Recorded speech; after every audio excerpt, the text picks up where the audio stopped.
भारत एक ऐसा देश है जिसको त्योहारों की भूमि कहते हैं।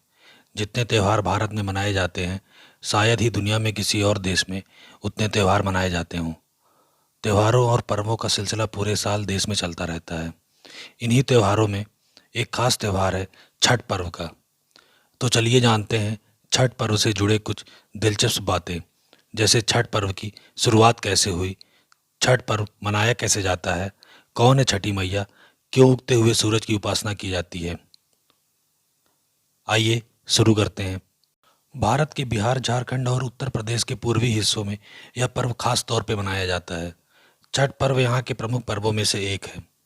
अब यह पर्व धीरे धीरे प्रवासी भारतीयों की वजह से देश विदेश में मनाया जाने लगा है।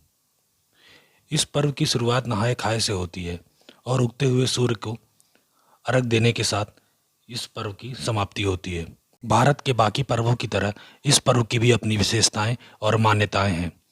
छठ पर्व की शुरुआत को लेकर कई ऐतिहासिक कथाएं प्रचलित हैं। इन्हीं कथाओं में से एक कथा राम सीता जी से जुड़ी है। पौराणिक कथाओं के मुताबिक जब राम सीता 14 वर्ष का वनवास और रावण वध के बाद अयोध्या लौटे, तो राम के राज्याभिषेक के बाद राम राज्य की स्थापना का संकल्प लेकर राम और सीता ने कार्तिक शुक्ल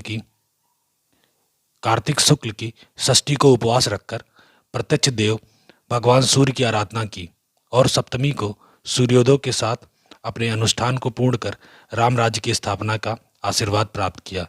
यही एक पौराणिक कथा के अनुसार राजा प्रियव्रत को कोई संतान नहीं थी। तब महर्षि कश्यप ने पुत्रेष्ठी यज्ञ कराकर उनकी पत्नी मालिनी को यज्ञाहुति के लिए बनाई हुई खीर दी।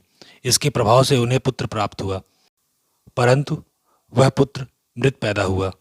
प्रियव्रत पुत्र को लेकर शमशान गए और पुत्र वियोग में अपने प्राण त्यागने लगे।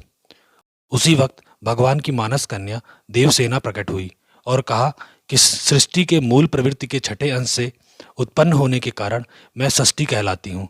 राजन, तुम मेरा पूजन करो और भी लोगों को इसके लिए प्रेरित करो।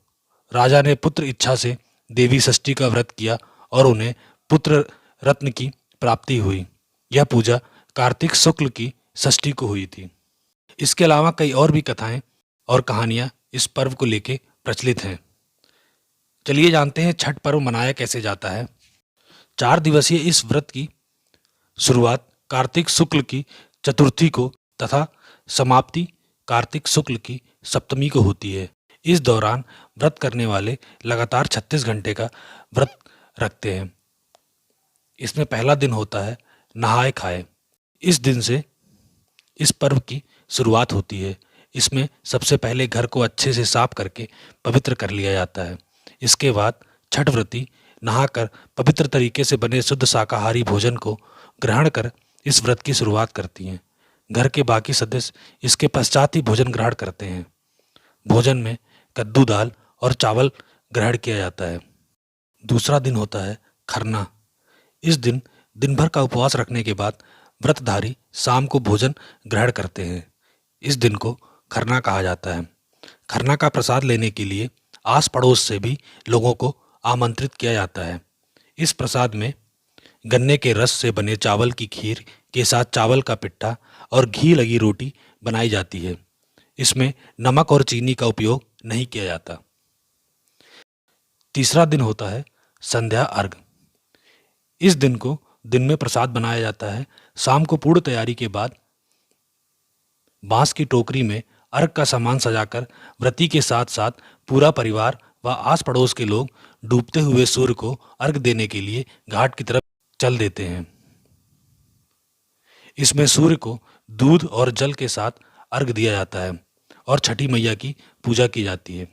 चौथा दिन सुबह उगते हुए सूर्य को अर्घ दिया जाता है। इस समय भी वही प्रक्रिया होती है जो पूर्व संध्या को हुई थी।